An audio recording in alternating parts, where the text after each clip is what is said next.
সাইকেলের যে স্পোক আছে এই স্পোক কান দিয়ে ঢুকিয়ে তারা মাথার মগজ বের করে নিয়ে আসতো। যে শিবিরের দল 1978 সালে রক কেটেছিল ছাত্রদের। রাজশাহী বিশ্ববিদ্যালয়ে এই শিবিরের দল তখন 1978 সালে রক কেটে ত্রাসের শিকার করেছিল। তারা মানুষকে মেরে ফেলতো। সাইকেলের যে স্পোক আছে এই স্পোক কান দিয়ে ঢুকিয়ে তারা মাথার মগজ বের করে নিয়ে আসতো। আপনারা জানেন এই শিবির চোখ উঠে ফেলতো, মানুষের চোখ। যে নতুন ভিপি হয়েছে এই ছেলেটাকে জিজ্ঞেস করলো, তখন তার উত্তর কি ছিল জানেন? সে বলেছে যে শিবির তো রক তাদেরই কাটতো যারা কিনা ইমানদার ছিল না। এই জামাত আর শিবিরকে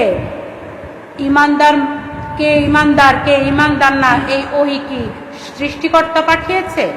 ডাকসুর নির্বাচনে চলে আসলো সেই শিবিরের দল